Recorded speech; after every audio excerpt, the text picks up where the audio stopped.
Ukraine just struck another massive blow against Russia's oil industry, and Putin is furious. He's also learned a lesson. When you go back on your word about a ceasefire, Ukraine will hit you hard. On March 21st, United 24 media broke the story. Ukraine had just delivered a precision drone strike inside Russian territory. The target? A critical oil depot in the Krasnodar region, around 540 miles from Kyiv, near Russia's southern border. The result? Chaos. Uncontrolled fire, smoke spreading over the city, said one local. We've closed all windows and doors and are waiting for further instructions. That fire was no accident. It came from the Naftatrans Kavkazskaya depot, a vital fuel hub tied to both a frontline oil terminal and the Caspian Pipeline Consortium. It moved fuel to Russian troops and oil to global buyers. Now it's gone. Level. But how exactly did Ukraine pull this off? And why is this one strike sending shockwaves far beyond the battlefield? Let's rewind. On March 19th, Ukraine launched a drone strike on the Naftatrans depot on Russia's Krasnodar region. The initial target, a pipeline linking two oil storage tanks. At first glance, it looked like a tactical disruption.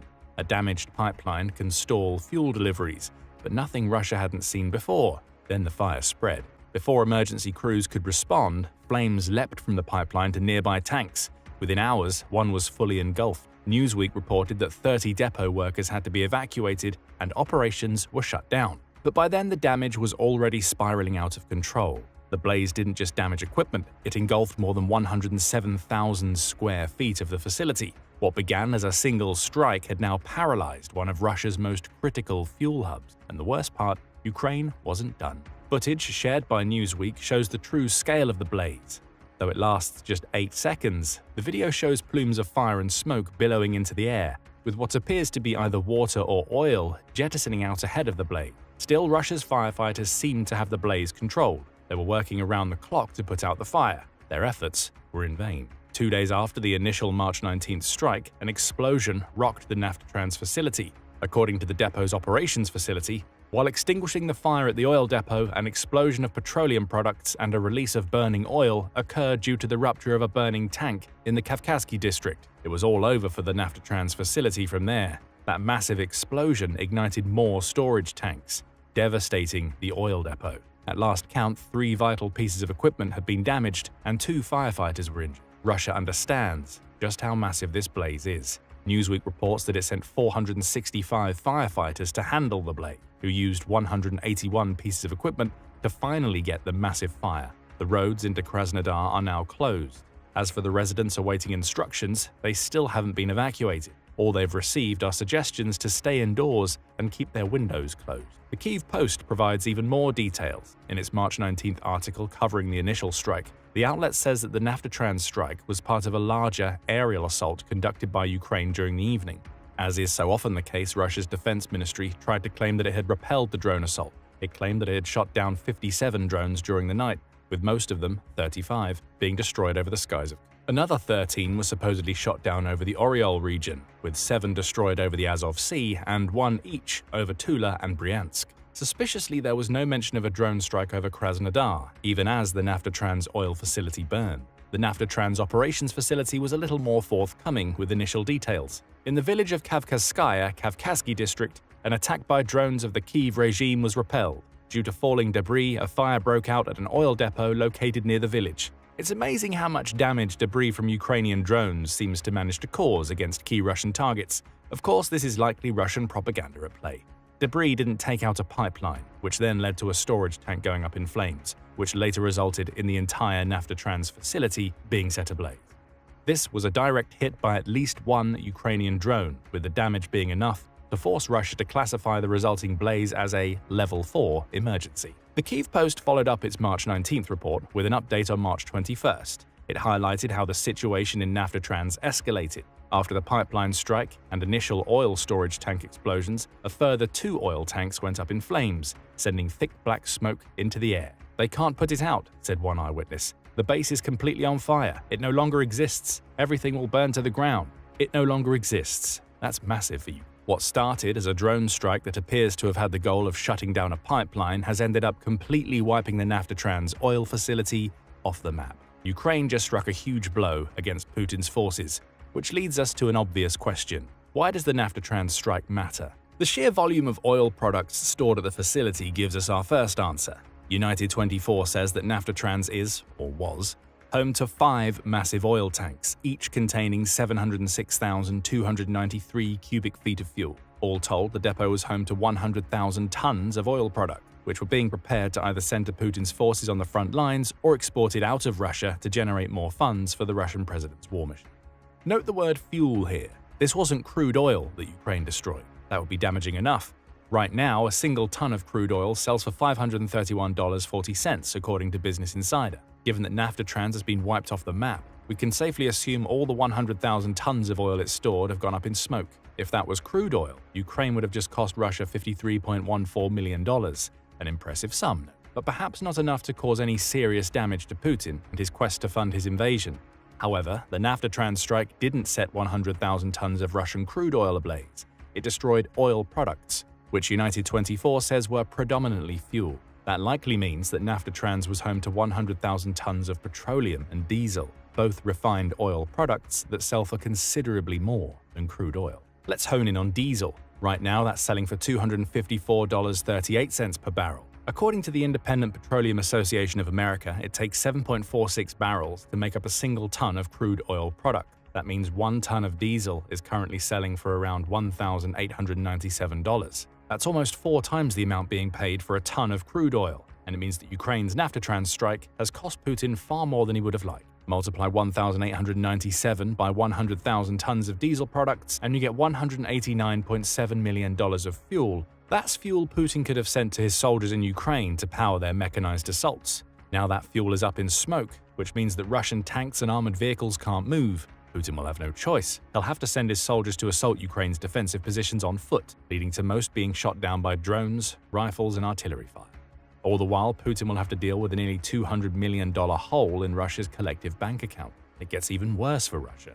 Naftatrans was primarily an oil storage facility, with pipelines and railways extending from the hub to send oil products either to the front lines or overseas for export. Think about what Ukraine's drone attack means for the facility. It's just wiped Naftatrans off the map. Not only has that resulted in Russia losing 100,000 tons of oil products, but it also means Putin can't use the facility to store more products in the future. A key cog in his oil exporting machine has just been ruined. Now, refined oil products either have to stay where they were or be diverted away from Naftatrans, making it harder for Russia to get those products out of the country.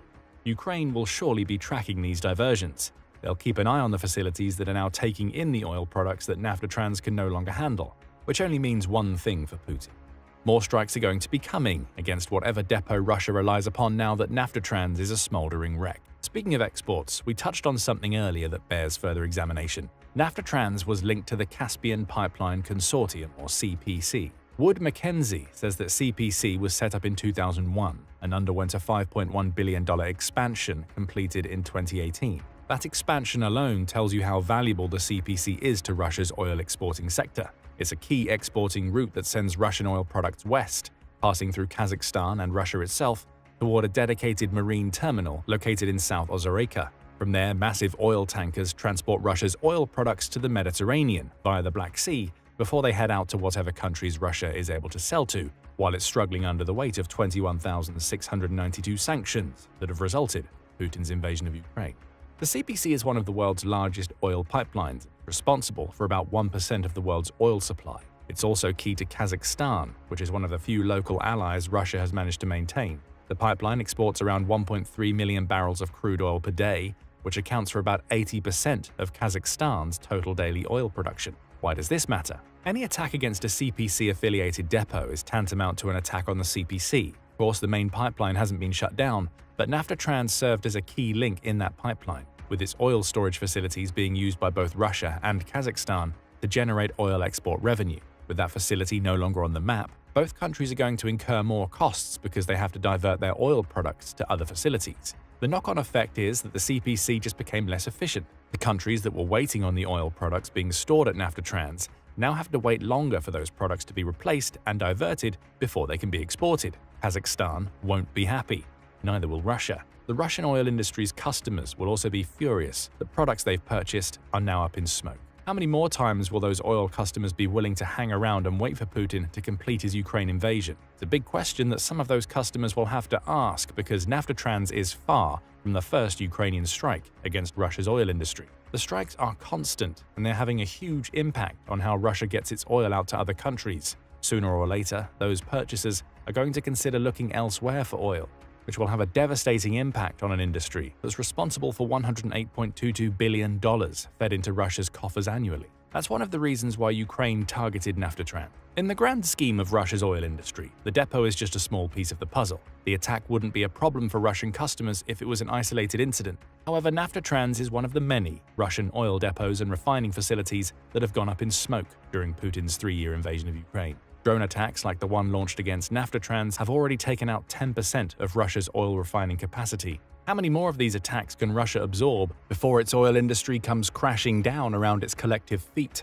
We can only wait and see, though Ukraine will keep attacking these types of facilities to continue causing massive financial problems for Putin. And that brings us to one of the key reasons as to why Ukraine just wiped Naftatrans off the map. Of course, destroying a sizable portion of Russia's oil exports is a massive win for Ukraine. It's just pulled nearly $200 million out of Putin's pocket.